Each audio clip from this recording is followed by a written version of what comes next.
Benson, I'm a who that. I'm a who that. Long as I'm living, I'm a who that. Lose or winning, I'm a who that. Sports Coma, yeah, this is where we do that. Where we do that, where we do that, where we do that, where we do that, where we do that.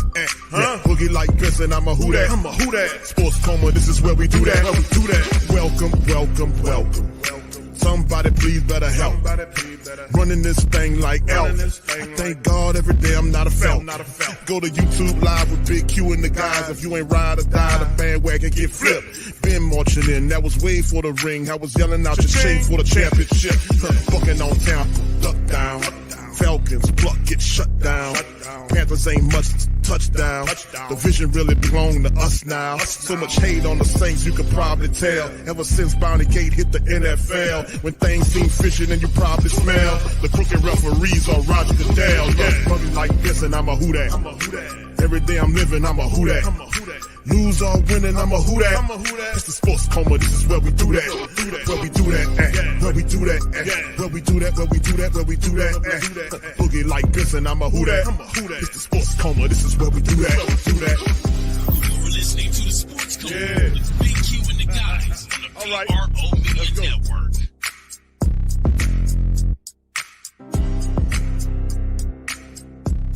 Trying to lead the Saints to playoff appearance this season. It would be the first for Dennis Allen as a head coach in the National Football League. Allen getting a year 3.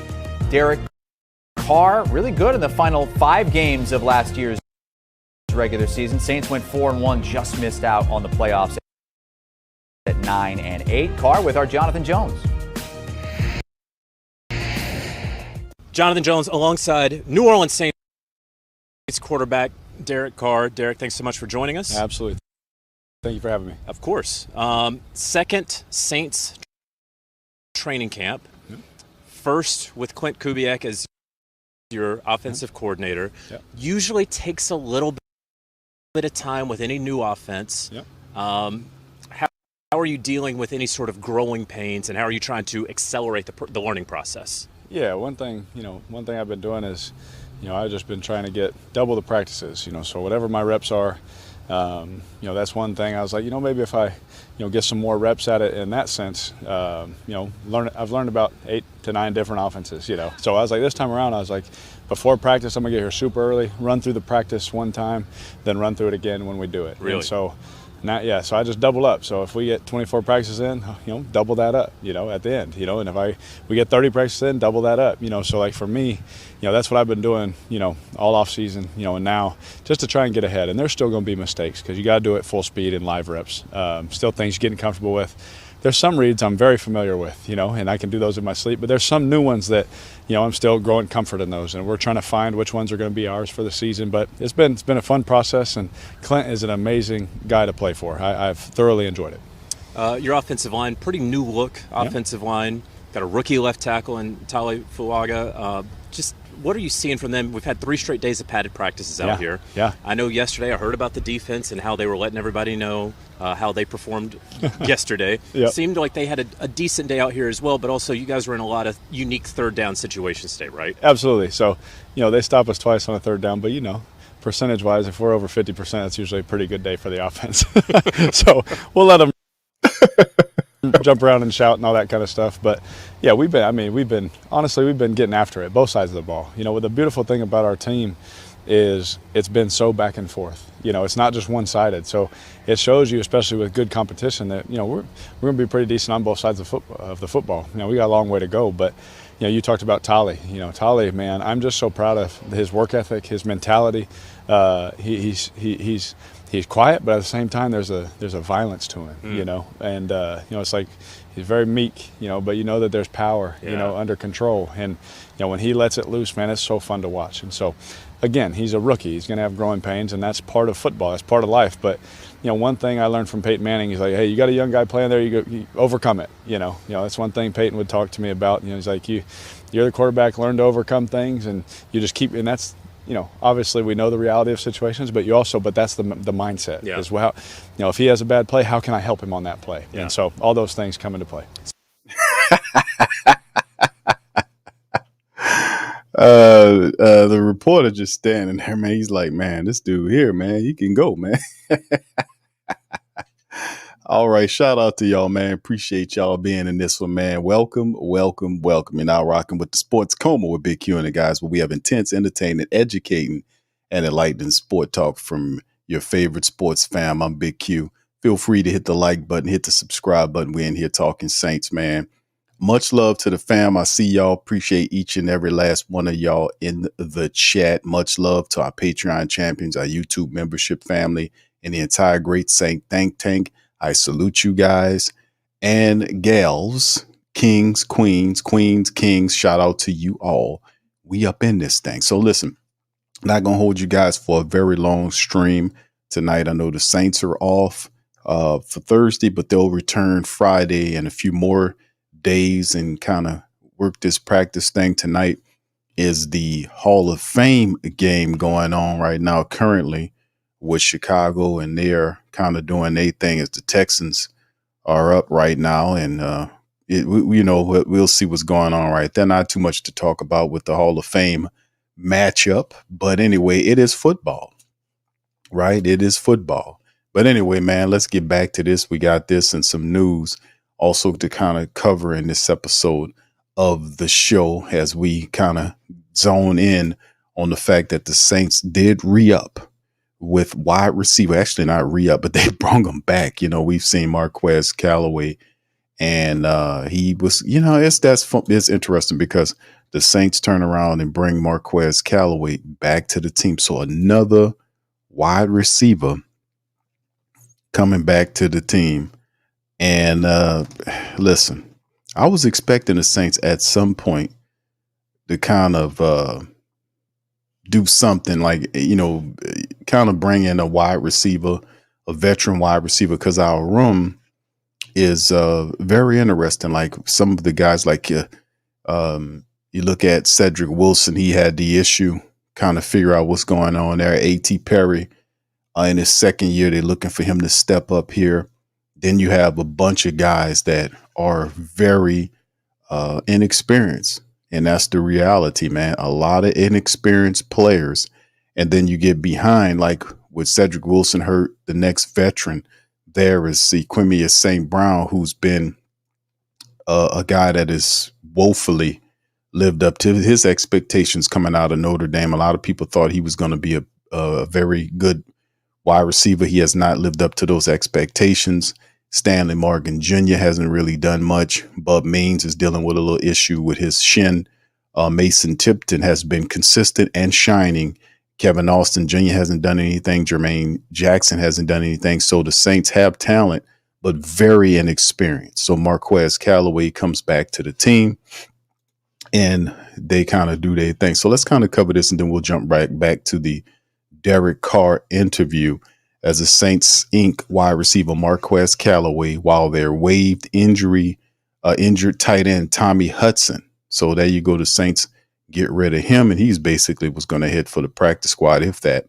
As VP and GM Mickey Loomis announced today that the club has signed wide receiver Marquez Callaway back to the squad. So, usually when we kind of have certain players that return to the team, we always kind of like to kind of do, y'all know I like to play the song right here to kind of welcome some of those guys back to the fold, man. So y'all celebrate with me right quick as we kind of play the song to welcome Marquez Callaway, man. That's back in the day as Marquez Callaway come back to the Saints. Anyway, Callaway 6'2", 204, originally signed by the Saints as an undrafted free agent in 2020 out of Tennessee, and in 45 regular season games with 17 starts for the Saints from 2020 to 23.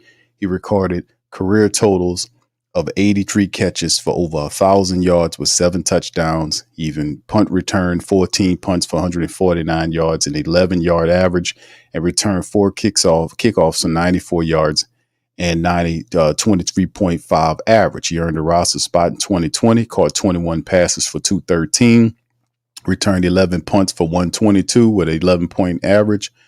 and returned 4 kickoffs for 94 yards in 11 games with 3 starts. In 21, he led the Saints in receiving yards and touchdown grabs when he posted 46 catches for almost 700 yards. He averaged 15.2 yards per catch with 6 touchdowns. And after 4 seasons with the Saints, he ended up spending the offseason with the Steelers before rejoining the club. And Callaway finished his college career as one of Tennessee's most prolific punt returners of all time as a productive pass catcher, 92 catches for over 1,600 yards and 13 touchdowns. So there you go. So having Marquez Callaway back to the team, still a very young wide receiver. And even though a lot of people say, yeah, man, it's nice to have Marquez Callaway back. He's a good young veteran that is familiar with the Saints old system. But the thing is, the Saints are familiar with Marquez Callaway, and he's still a very young player. Callaway's 26 years old. He's been around the block. He went a few places. He still has good speed. He has good size. And what he does bring to the Saints room is a big wide receiver, who can move. He's 6'2", about what is he? What is Callaway? 200 and I want to say about 200 pounds. I don't have his information, but yeah, a 204. There you go. It's on the screen. I missed it. 204. So 6'2", 204 with good punt return speed. He also has the ability to kick return, punt return for you. And like I said, he's been in situations where he's led the team. So he has a good amount of experience. But on the slick side, fam, this was not actually a bad signing by the Black and Gold to get a guy that they from past lore who still can help them. And then you look at the Saints, take a look at the Saints wide receiver room. You'd be like, yeah, man, that can definitely help. Take a look at the Saints wide receiver room behind Chris Olave and Rashid Shaheed. You got A.T. Perry there. And then Cedric Wilson, like I said, he's dealing with an issue. Bub Means is also dealing with an issue. So until those guys get back, Equimia St. Brown has to step up. And then everybody else, Stanley Morgan Jr., Kevin Austin Jr., Jermaine Jackson, and Mason Timpton is doing his thing. And then you put Marquez Callaway there. So, I mean, slick side, that was a pretty slick move. Actually, a pretty smart move by the Saints to bring Marquez Callaway here. Because Callaway this kind of changes things, even though it's a low signing right here. But and people are like, yeah, that's pretty cool, but not as big as you think. Fam, this could have some reverberations on the Saints wide receivers. It really could, because Callaway could really, if he's on his game, and he was in, like I said, Callaway was a good dude. Remember, Callaway had the speed. He still has the speed. And one of Callaway's good attributes, remember our old scouting reports when he was here, was he was a guy that was really good at contested catches. He would high point the ball. He would fight with the cornerbacks to bring the ball down. That's what Callaway did really well. So he has the size, the speed, and also the experience. Now he has the experience as he's 26 years of age, and he could really help the Saints. Like, he can come in here and really challenge the Saints. He really could, because if Cedric's out, he can get as far. Because listen, this is in my book, he's a better wide receiver than Equimia St. Brown. Are y'all with me on that? Put it in the chat. Matter of fact, that'll be the poll question that you guys, that's in the chat right now. The poll question right there is, as you can see, and it's showing you, well, Marquez Callaway, is he better than, and you see the options right there. You guys put it in the chat and tell me whether or not you believe that he's better than some of the Saints options that they currently have. I don't know if to say he's better than Cedric Wilson, because I think Cedric Wilson is a little bit more accomplished than Marquez Callaway. But listen, even though this is a signing, a lot of people are like, yeah, that's nice and all, but this could have some real impact to the Saints wide receiver room, because Marquez Callaway comes in here and he's already better than half of these wide receivers the Saints have. And he has that experience. So like I said, in my opinion, he's better than Equimia St. Brown. He hits the ground running. He has to pick up the system and learn. But that is a big signing for the Saints to get a 6'2" wide receiver that's 200 plus pounds, who has good speed. He could play in special teams, and then he high points the ball. You get what I'm saying? Marquez Callaway, that's a very solid signing for the Saints, man. It has bigger ramifications or reverberations than we're going to actually talk about, especially when you let's culminate the fact that Cedric Wilson dealing with issues, Bud Means dealing with issues. Equimia St. Brown hasn't really stood out.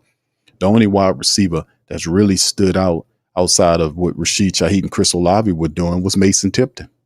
Now with Callaway in the mix, this could really change things here. Could Callaway really get to the point with Cedric Wilson out there? Because he could challenge Cedric Wilson, and ultimately he can challenge A.T. Perry. Could Callaway, this is the question, could Callaway move up the list if healthy and challenge A.T. Perry for the third position? This is the question. So this signing actually has bigger ramifications than we realize, even though we look at it and say he's a backup. But look at your wide receiver room. Look at it. Look at this room. He can climb fast in this room. So anyway, shout out to Marquez Callaway. He's back. Like we said, we played the AZ song. I'm back. We usually do this from time to time. We get wide receivers. 'Cause I remember when we had what's his face came back here. We did the same thing. We kind of put the I'm back music on and played it for him, man. So yeah, that was pretty fun, man. All right, let's about to start chatting here. All right, so anyway, let's get back to Derek Carr. Now, Derek Carr, man, was having an interview with CBS, and he was talking about camp and all of the his thoughts on the Saints and all this kind of stuff. So let's get back to Derek Carr. Here we go. Mindset.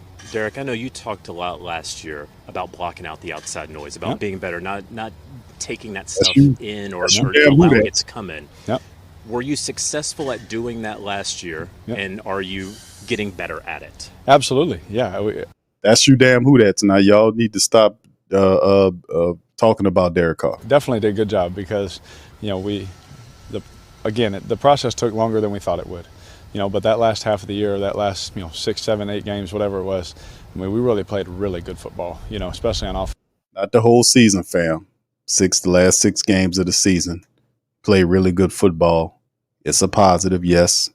But in the end, the whole result was what it is. That we didn't get the job done, or the Saints didn't get the job done. So last 6 games is not a whole season, fam. And you did. Yeah, individually, right? Yeah, absolutely. And so I've been doing it long enough to understand that, these things do take time. Just like this is taking us time, but we're getting better and we're getting pretty good at it. So for me, you just block it out and you continue to grow and you continue to be good. And I got a great organization, got great, relationship with Mickey and DA and great conversations and understanding. And, they're very encouraging too. They're like, we knew we all wanted it right away, but we understand, we're bringing a new in to be the quarterback here. It's going to take some time for everyone to get used to everything. Sure. And so, for us, it's been a good growing process. But we just picked up right where we left off at that last half of the year. We started playing some really good football, started making a run at it, and that's what it was supposed to look like. And so hopefully we can continue that, from the jump. But we've worked really hard at that unity, that bond, that culture, going into this season. What's that? This is the thing. Let me add this to it, man, because a lot of people don't like Derek Carr, and it's not because Derek Carr is a bad guy. Derek Carr is a very likable guy. He's a very likable personality.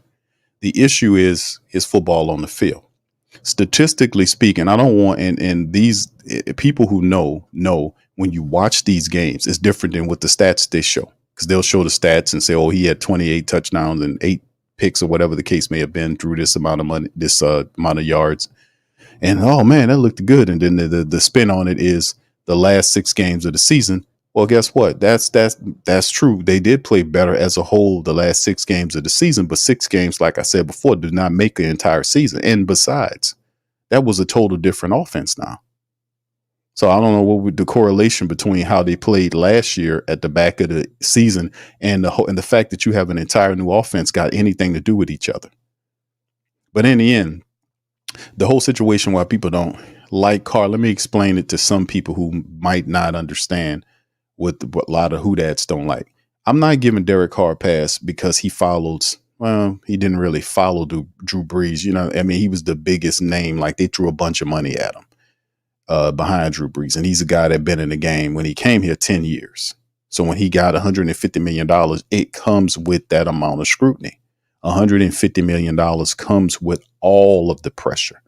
And people, all of these detractors forget that the fact that Derek Carr coming here, and when you walked into the team, this is not a team that was supposed to be a team that you're supposed to build up to anything. The idea stepping through the door was that Derek Carr was supposed to take his $150 million that the Saints couldn't afford to give him, by the way, and ended up giving to him. He was supposed to step foot in the door, and they were supposed to kind of move the team forward. It wasn't supposed to be a situation where we're a building team and we're building up to something. No, the Saints are a veteran team, one of the oldest teams in the league, who have talent that must win now. And when you don't win now and you don't make the playoffs and you're making $150 million, you're going to get all the scrutiny in the world.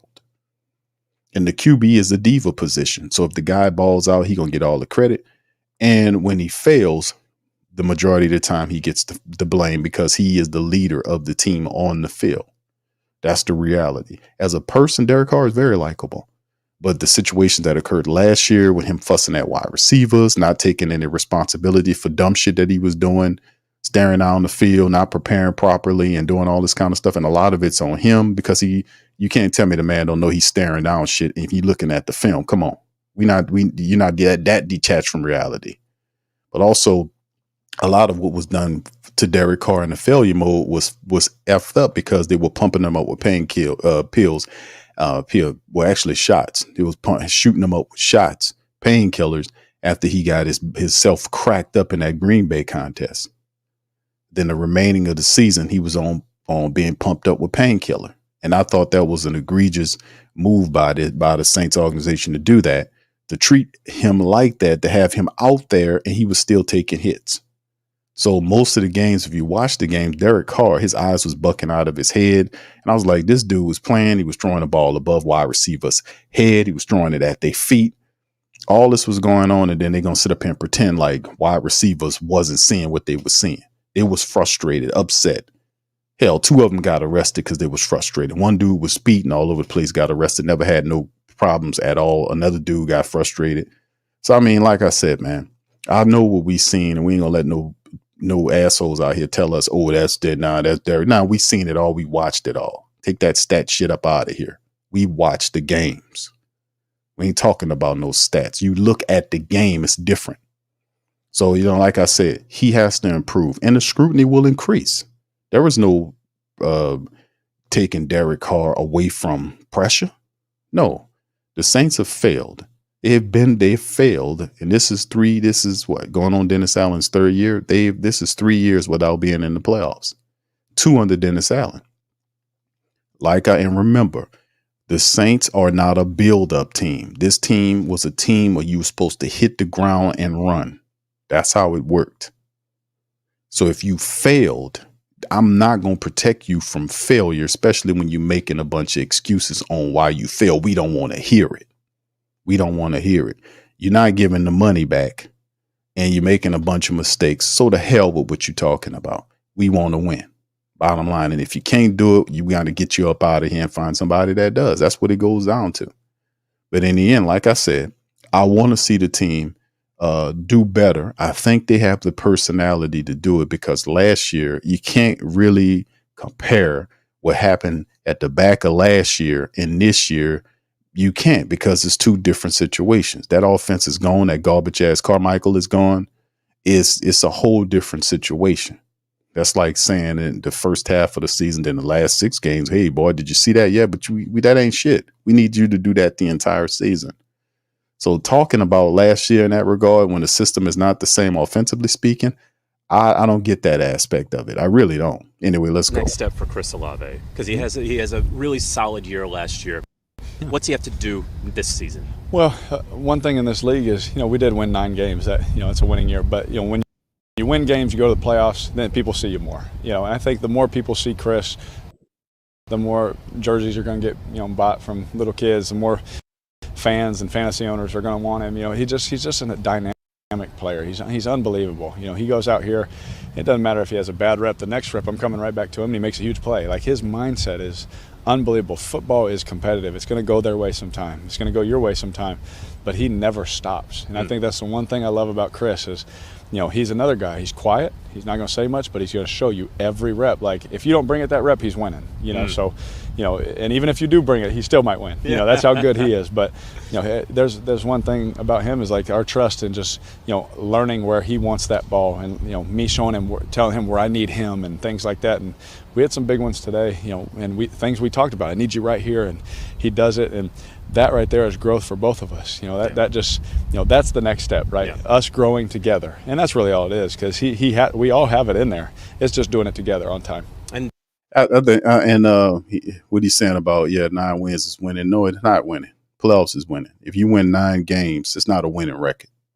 If you win 9 games and don't make the playoffs, that's not a win. Not for an old team like the Saints.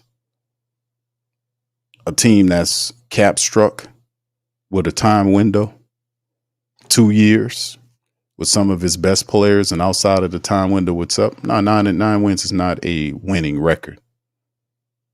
Playoffs, 9 wins with a playoff victory, a playoff berth, that's winning season.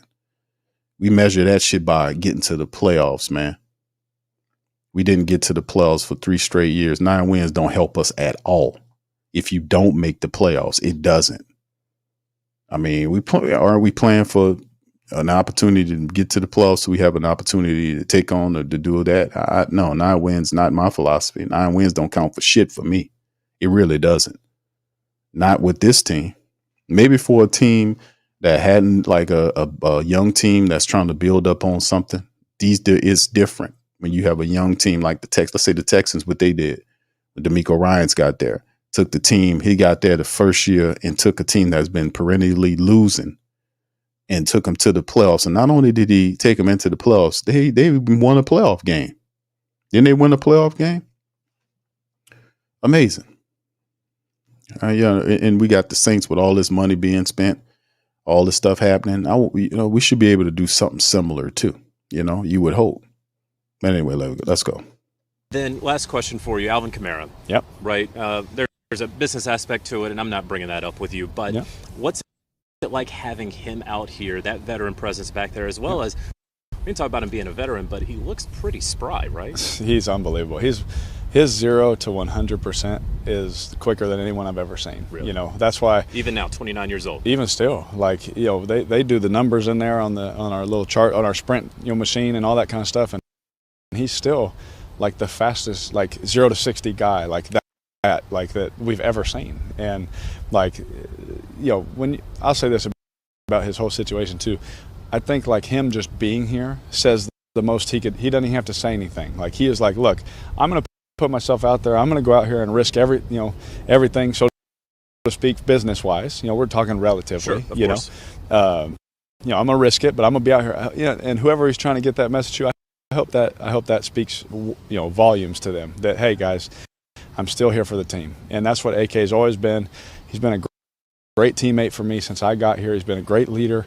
How he goes about his business, and like you said, that screen he caught today, that would have been a pretty big one. Yeah, tell that to the defense, right? Yeah, exactly. All right, Derek Carr, thanks so much. Yep, thank you. All right, so anyway, that's pretty much what it is, but on the interview. But the interesting issue to kind of talk about when you kind of go into it and you speak about with the Alvin Kamara situation, just to piggyback on what Derek Carr was saying. Y'all pardon my internet, man. I don't know what the hell going on today. But some of the situations just to cover about Derek Carr is the fact that in Alvin Kamara's cap situation is Alvin Kamara is smart because he's not going to miss out on $50,000 a day fined. In 4 days, that's what? $2,000 coming out of his pocket. So he's smart. He already said that I'm not a fool. I'm not going to miss out on any money. I'm going to be here because I'm trying to get money. Now, that's not to say that every day they're doing it, they're risking it. But Alvin Kamara is still currently under contract. He's not playing for free. He's making a pretty good amount of money right now playing. He doesn't have a contract coming up next year currently, but the Saints do, according to reports, have an offer on the table, even though we don't know exactly what the offer is. There is an offer on the table. Right. So it's one of those situations where we'll see what's happening with that as training camp goes in. And I'm pretty sure when they put an offer on the table, the agent will then say, hey, listen, we want this amount, and send it back to them and see what the Saints can do and see if they can get close to the offer. because both people appear to want to make it work. It's just a matter of putting it together, right? And then, of course, outside of that, the Derek Carr, like I said with Derek Carr, I think the key to the Saints making things pop and shake is really the running attack. Like I said, I think the running attack is the big thing. I really do believe that. I think the running attack is really the thing that really is what we need to focus on to take it to the next level. But Derek Carr, as a quarterback, has a lot to prove to the Who Dat Nation. Not too much a lot of Raider people like him because he broke a lot of records, Oakland and then Las Vegas, whatever the case may have been. But it's not the same. You come here, you're going to get the scrutiny of playing behind a quarterback like that. I'm not giving anybody a pass. I'm sorry. I'm all out of passes. I'm all out of hall passes. I'm not giving anybody a pass. Not giving anybody a pass. Not doing it. No, I'm not. I'm not giving anybody. I'm not giving them no passes. We have to step up. They're professionals. We got to step up and make this work. We got an inexperienced NFC South that we're currently in, and the Saints couldn't win it last year. And we had a bunch of inexperienced people in the conference last year, and we couldn't do it. Kept falling down and screwing up and not practicing properly. No attention to detail. Coaches throwing people under the bus. People blaming each other. The quarterback not taking responsibility, all this kind of foolishness, man. Enough of that. They got to step it up and do it. And I do think the offensive room, it's a big gamble. A lot of people, it's a lot of question marks on the offensive line. Can Penning pull it together? I think he can. Fuaga at the left tackle position, who plays the left guard position. When Nick Saldiveri hurt, and he was banged up last year, he banged up again. So, you got Lucas Patrick there, who's more like, a career. He played some games he did a lot of backing up. Shane Lemieux, the same thing, a guy that has some talent but can't stay healthy. So there's a lot of question marks along the Saints offensive line. That's understandable. Being able to use this collection of talent to be able to build a sturdy running attack on it is very shaky. It's a very shaky philosophy. And then, of course, not shaky philosophy, but it's a gambly move. You see what I'm saying? Because you get perhaps they didn't have the money according to how the moves that they were making offensively speaking, because the only offensive lineman they signed at the time it was Ali Udo, and they signed him later on. He appears to have kind of fell in the chart in terms of him competing, because at first a lot of people believe Ali Udo would have been the guy competing for that other guard position. Now reports have him in there, but they're saying like he's in the mix among those guys when Nick Saldiveri and all those guys fighting for that other starting guard position. If it's not Nick Saldiveri, him and others. So, injuries are part of it, but we're going to have to figure it out, man. And this is a year where a lot of pressure is on these guys to figure it out. And like I said, Carr is a likable player, but in New Orleans, man, we don't want to hear all that other stuff. We don't want to hear this crap and all this kind of stuff and tuning out the noise. You got to do that to a degree. We understand that. But the best way to tune out the noise is to win. If you don't win, you deserve all the noise. You really do. The best way you can tune out the noise is win. That's how you turn it down. When you win, you quiet all of the criticism, because the criticism is because you're losing. When you start winning, then you see it all calms down and it all in. And like I said, even if you lose some games, it's how you lose. Like you compete and give your all. People will be willing to say, you know what, the Saints lost that game, but they gave it their all. That other team just wanted it a little better. You can live with that. We can live with the hell. I can live with that. But in the end, like I said, man, Derek Carr this year will be a big year for Derek Carr. He's making a lot of money to head the Saints offense. The Saints trying to rework a deal with Alvin Kamara.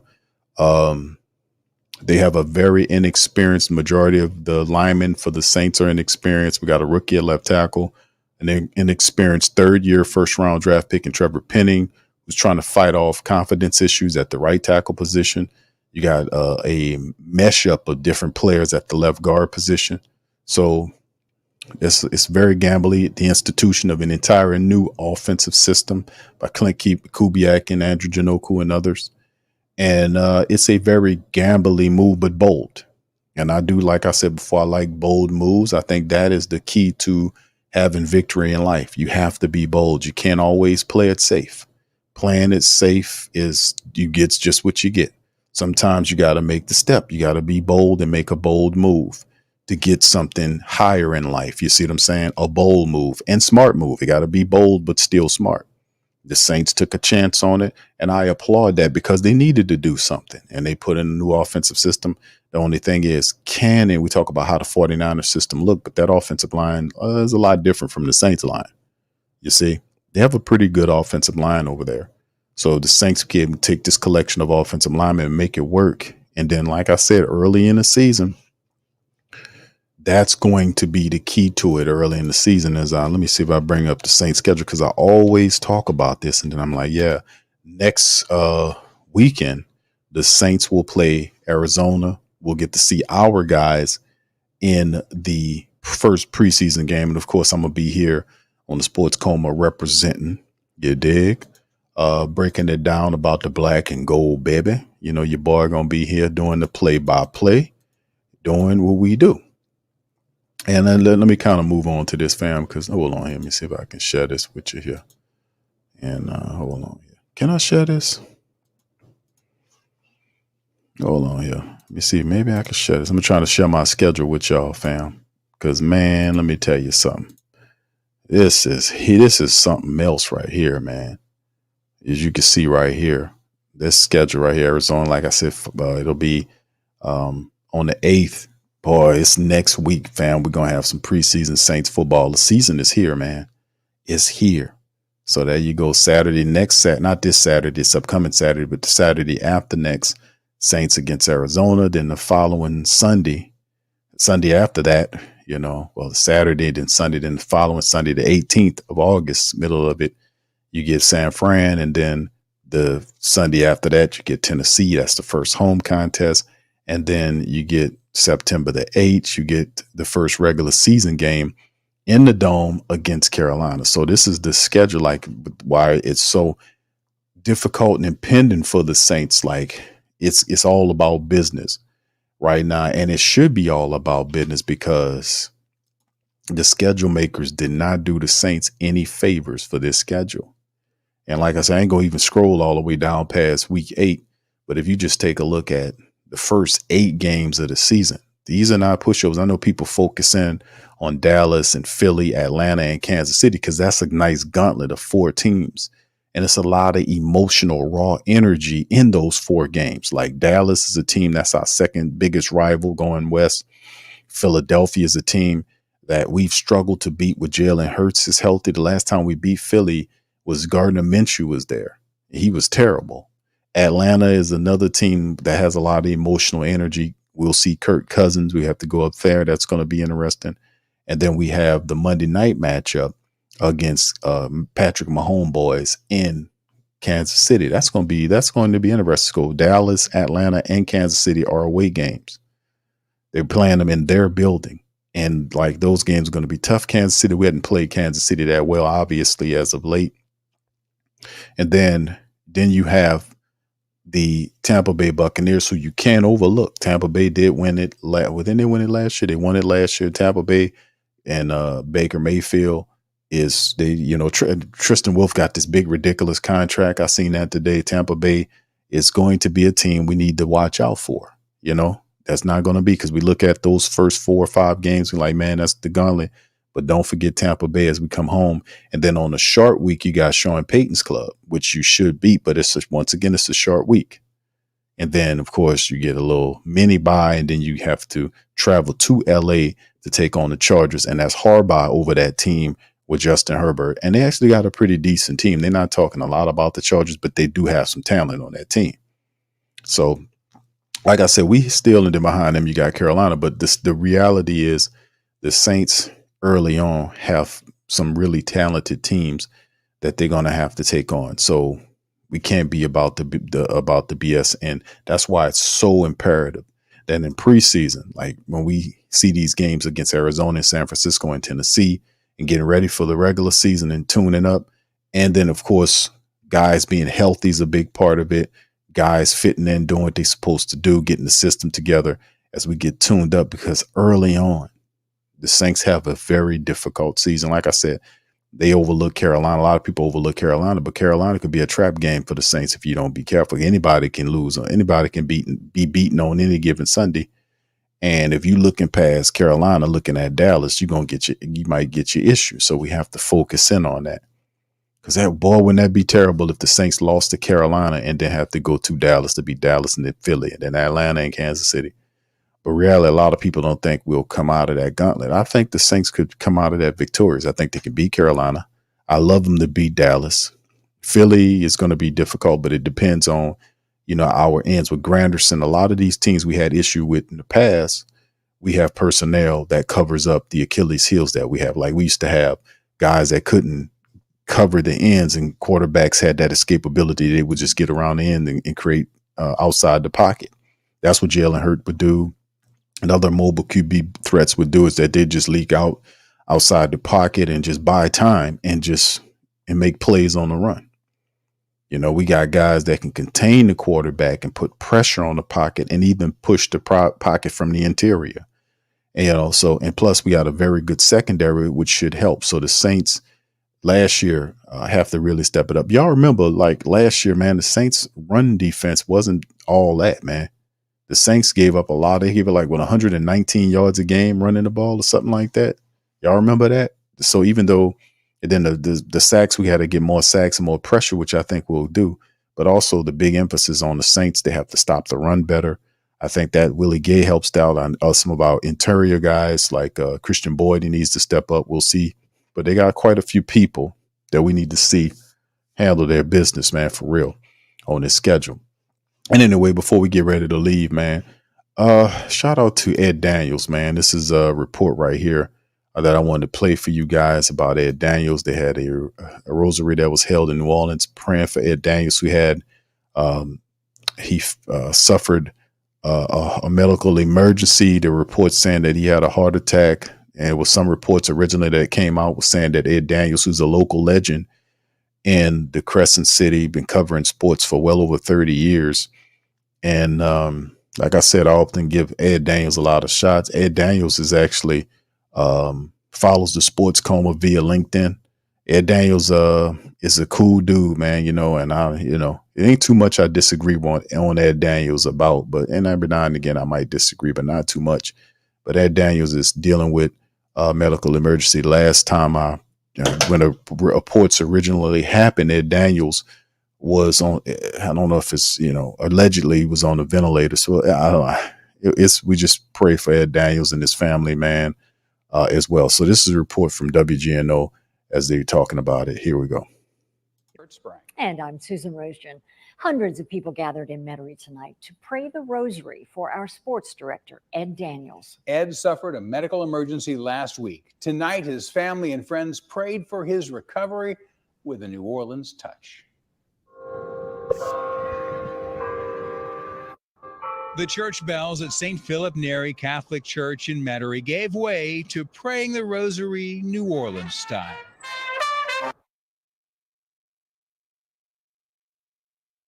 Hold on, fam. I just have a little problem there.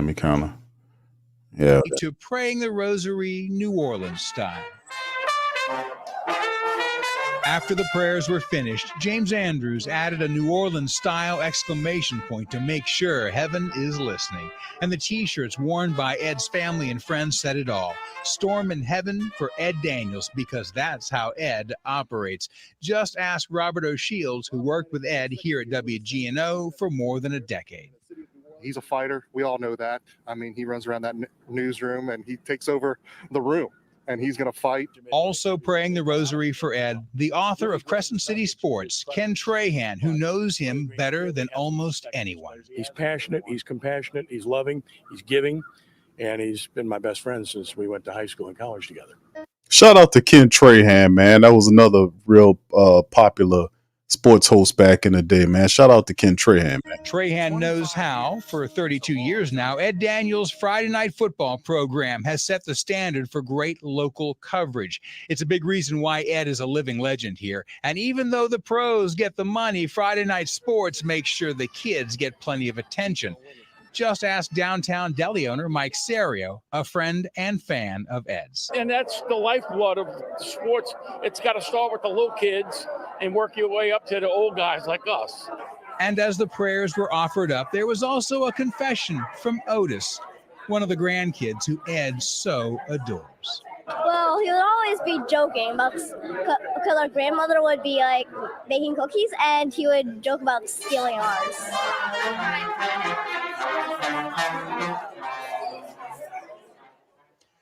And we can tell you that Ed remains hospitalized in California, where he traveled to cover the Saints. His wife is by his side, and tonight they had to hear the prayers from home.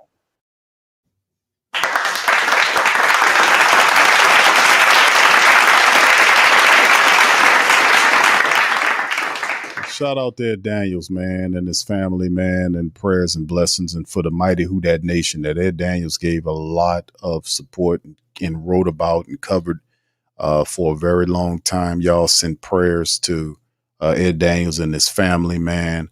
Like I said, he's a local legend that had an impact on a lot of guys like Buddy Diliberto and many other people. Ed Daniels is one of those guys that had a very similar impact as well. Just an icon, man. So anyway, with that being said, fam, we're going to get ready to get out on that. Listen, I appreciate all you guys for chiming on this episode of the show. Please feel free to hit the like button, hit the subscribe button. And by all means, please feel free to share the show on your social media feed. We up in this thing representing the mighty Who Dat Nation. If you're listening on X, please retweet us, man. It helps out the stream as well. And if you want to help support the platform, you can please feel free to you become a channel member or join us on Patreon, patreon.com/the Pro Media Network, patreon.com/the Pro Media Network. That helps out the platform as well. So with that being said, we're going to get out on that. Y'all check out the whothatdaily.com. That's our local website, and help support the writers that cover articles and everything over there as well. And listen, man, I'm going to holler at y'all on Friday stream. We're going to recap day number 8 from the Black and Gold. Much love, and Who Dat to you. Yeah. Boogie like Benson, I'm a Who Dat. I'm a Who Dat. Long as I'm living, I'm a Who Dat. Lose or winning, I'm a Who Dat. Sports Coma, yeah, this is where we do that. Where we do that, where we do that, where we do that, where we do that, where we do that. Boogie like Benson, I'm a Who Dat. I'm a Who Dat. Sports Coma, this is where we do that. Where we do that. Welcome, welcome, welcome. Somebody please better help. Running this thing like Elf. I thank God every day I'm not a felt.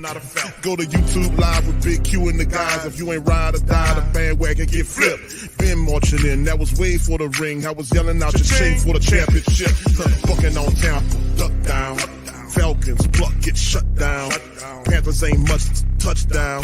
The vision really belong to us now. So much hate on the Saints, you could probably tell. Ever since Bounty Gate hit the NFL, when things seem fishy, and you probably smell the crooked referees or Roger Goodell. Yeah, probably like this, and I'm a Who Dat. Every day I'm living, I'm a Who Dat. Lose or winning, I'm a Who Dat. It's the Sports Coma, this is where we do that. Where we do that, where we do that, where we do that, where we do that, where we do that. Boogie like this, and I'm a Who Dat. It's the Sports Coma, this is where we do that.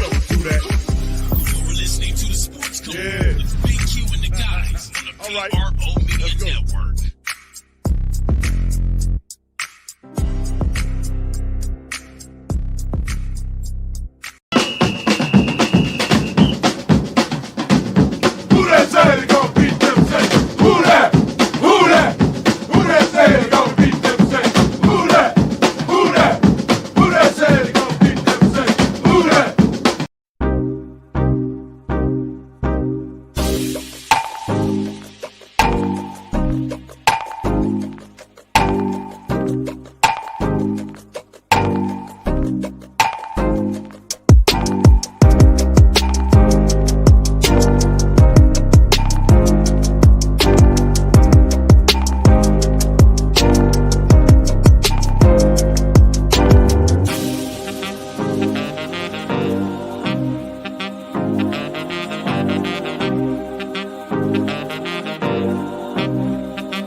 WhoThatDaily.com. That's right, the WhoThatDaily.com. Your one-stop shop for everything New Orleans Saints, New Orleans Pelicans, LSU Tigers, even the top flight boxing news. So if you're a Who That and you're looking for a place to stay up on your team, WhoThatDaily.com is your site. The WhoThatDaily.com for the sport Who That in all of us.